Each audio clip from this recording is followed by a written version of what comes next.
Assalamualaikum warahmatullahi wabarakatuh. Kami dari kelas H kelompok 2 akan menjelaskan tentang kasus Less Than McD Fresh, yaitu Confronting Supermarket Food Waste, yang terdiri dari Gita Apriwiliza, Nabila Ratnaduhita, Lailatul Fitria, Hanuf Mafiratur Riza.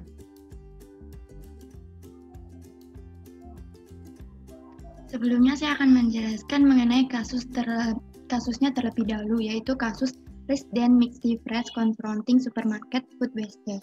McD Fresh adalah jaringan supermarket perkotaan kecil di New York City yang melayani penjualan barang-barang berkualitas dan bernilai.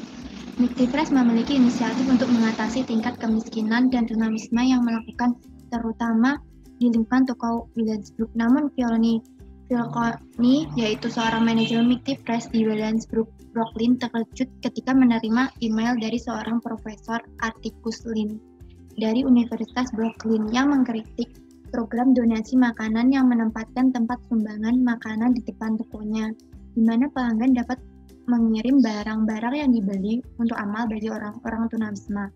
Profesor tersebut mengkritik bahwa dengan melakukan program tersebut, McD Fresh hanya ingin mendapatkan untung saja dari penjualan ekstra.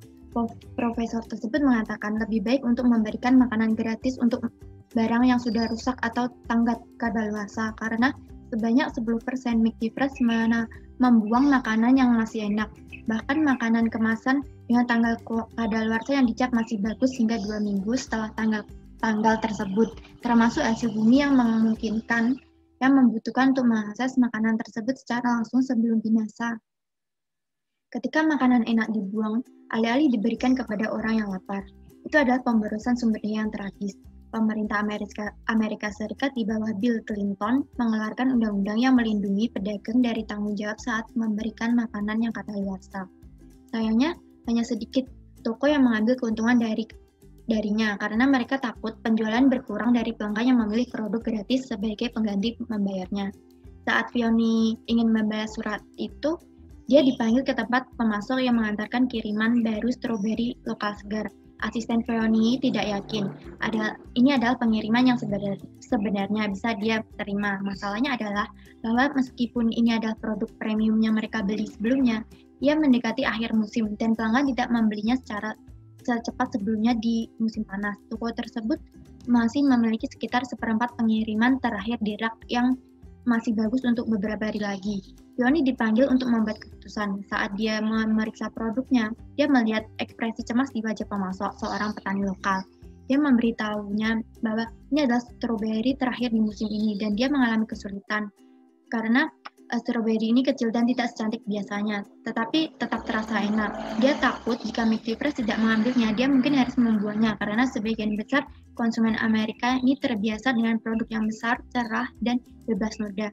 Saat seperti itu, Fioni dan asistennya biasanya akan memilah-milah dan mengambil hanya beberapa kotak yang paling bagus. Tetapi setelah membaca surat Profesor Lynn, Fioni menyadari bahwa dia merenungkan situasinya dan kemudian menoleh ke petani itu dan bertanya apakah dia bisa menjualnya seluruh stroberinya dengan setengah harga, dan petani tersebut menyetujuinya.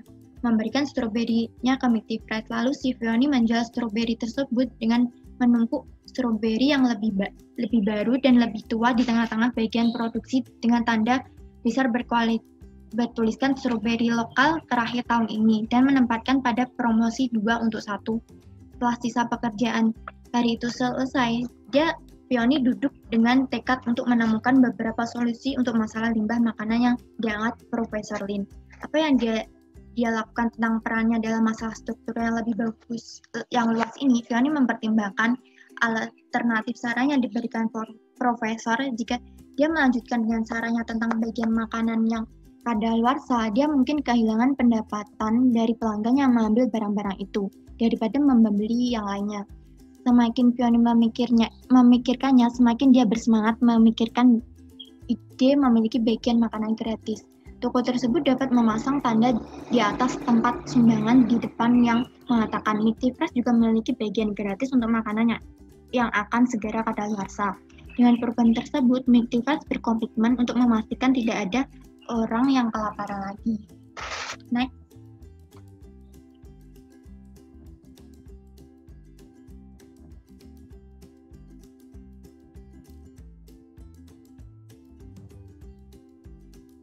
Nah, selanjutnya kita akan berbicara tentang dasar asumsi dari kasus tersebut. Dasar asumsinya ini ada dua.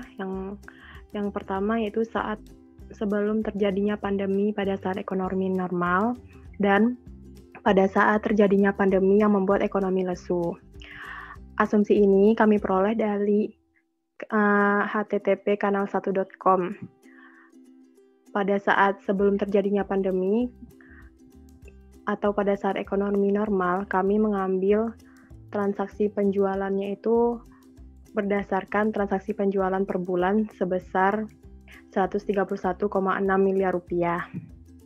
Dan pada saat terjadinya pandemi yang membuat ekonomi lesu, kami mengambil asumsi 60% penurunan dari total transaksi per bulan pada saat ekonomi normal. Next.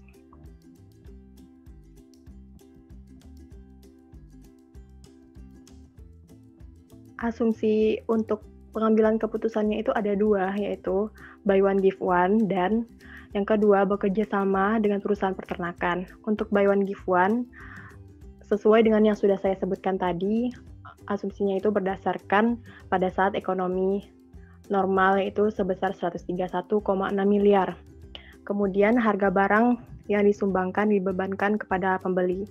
Artinya ketika membeli satu barang, maka barang yang kedua itu harganya itu dibebankan pada harga barang yang pertama. Kemudian penurunan pada saat pandemi sebesar 60%. Kalau untuk bekerja sama dengan perusahaan peternakan, food waste yang dihasilkan dari supermarket dialokasikan untuk diolah menjadi pakan ternak di perusahaan peternakan. 30%-nya disumbangkan ke orang-orang yang membutuhkan. Kemudian pada saat pandemi, limbah supermarket bertambah akibat penurunan penjualan, sehingga terdapat limbah yang tidak terolah menjadi pakan ternak. Next. Nah, berikut merupakan alternatif yang kami rekomendasikan. Alternatif pertama yang kami rekomendasikan merupakan program Buy One Give One, di mana barang yang digratiskan merupakan barang dengan kualitas yang lebih rendah dari standar Mighty Fresh, namun rasanya masih enak atau masih layak untuk dimakan.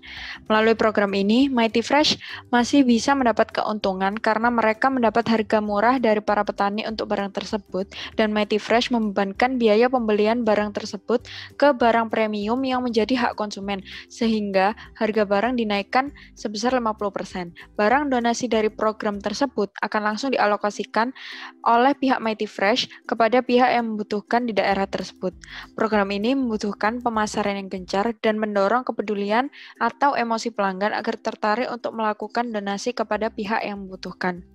Nah, angka 131,6 miliar itu didapatkan dari referensi berita yang sudah tercantum pada slide sebelumnya. Sedangkan 52,6 miliar pada saat ekonomi lesu didapatkan dari 40% dari 131,6 miliar. Dengan asumsi bahwa penjualan menurun sebesar 60% dari kondisi normal. Nah, alternatif kedua yang kami rekomendasikan adalah bekerja sama dengan perusahaan peternakan. Mengingat dalam case disebutkan bahwa diperkirakan supermarket akan menghasilkan limbah makanan sekitar 10%, sehingga kami memiliki ide untuk mengolah limbah tersebut menjadi pakan ternak melalui kerjasama dengan perusahaan peternakan, sehingga dapat bermanfaat.